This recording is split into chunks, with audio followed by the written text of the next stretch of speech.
আসসালামু আলাইকুম, আশা করি আপনারা সবাই ভালো আছেন। আলহামদুলিল্লাহ আমি অনেক ভালো আছি। আজকে আপনাদের সাথে শেয়ার করবো পুঁই শাক আলু দিয়ে ভাজি। তো কীভাবে ভাজি করে চলেন রেসিপি শুরু করা যাক। এখানে হচ্ছে পেঁয়াজ কাঁচামরিচ চিড়ে নিছি। এই যে কড়াইতে পেঁয়াজ কাঁচামরিচ ছিল। এখন দিব তেল, লাল করে ভাজি নেব।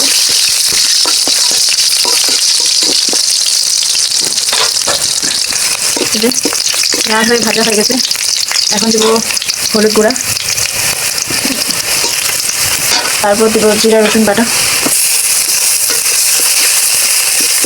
পানি অ্যাড করবো।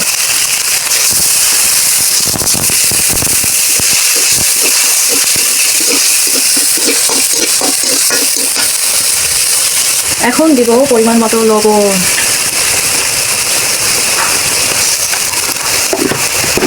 এখন মশলাটা একটু ভালোভাবে কষা হবে।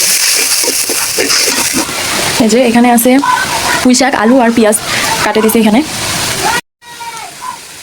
এই যে এদিকে মশলাটা প্রায় কষানো হয়ে গেছে। আসলে যে কোনো সবজিতে মশলা কষা রান্না করলে কিন্তু স্বাদ দ্বিগুণ বেড়ে যায়। এখন মশলা কষানো হয়ে গেছে। এখন দিব প্রেশার দিলাম পুঁই শাক, এখানে পেঁয়াজও দিচ্ছি আমি।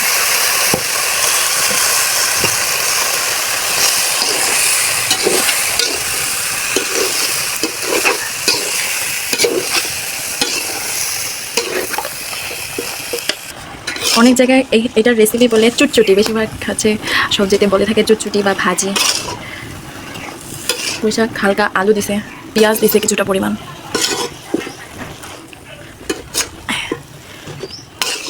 আর হচ্ছে কে কে এভাবে রান্না করেন অবশ্যই কমেন্টে জানাবেন।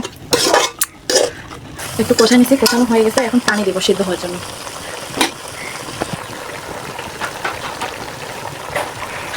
পরিমাণ মতো পানি সিদ্ধ হয়ে গেলে নাড়াচাড়ে নামাই। এই যে পানি দিয়ে দিছি, এখন নাড়াচাড়ে নামাই ফেলবো, হয়ে যাবে। সিদ্ধ হয়ে গেলে আর কি নাড়াচাড়ে নামাবো, হয়ে যাবে। আমরা সাধারণত এইভাবেই রান্না করে খাই থাকি। কে কীভাবে রান্না করেন অবশ্যই কমেন্টে জানাবেন। তো রান্না হতে থাক, সিদ্ধ হতে পরে আপনাদের সাথে শেয়ার করবো। চলেন দেখি পুঁই শাক আলুর চুচুটিটা কতদূর কী অবস্থা। এখন একটু ভালোভাবে উল্টায় পাল্টায় দিয়ে দিব, দিয়ে ঢাকা দিয়ে দেবো। অনেকখানি পানি আছে, তাতে পুঁই শাক সিদ্ধ হোক ভালো করে।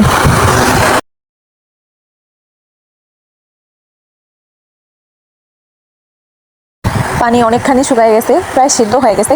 এখন করব হচ্ছে ভালোভাবে নাড়াচাড়া করব, মানে যতক্ষণ পর্যন্ত আলু না ভাঙে। তো নাড়তে থাকে যখন একটু হয়ে আসবে তখন হচ্ছে নামাই নেব। আসলে আমরা এভাবেই পুঁই শাক আলুর চুটচুটি বলে থাকি, এভাবে রান্না করে থাকি। আর আপনারা কীভাবে রান্না করেন অবশ্যই কমেন্টে জানাবেন। পুঁই শাক আলুর চুটচুটি খাইতে দুর্দান্ত হয়েছে। তো সবাই ভালো থাকেন। আজকের ভিডিও এই পর্যন্ত। আল্লাহ হাফেজ, আসসালামু আলাইকুম।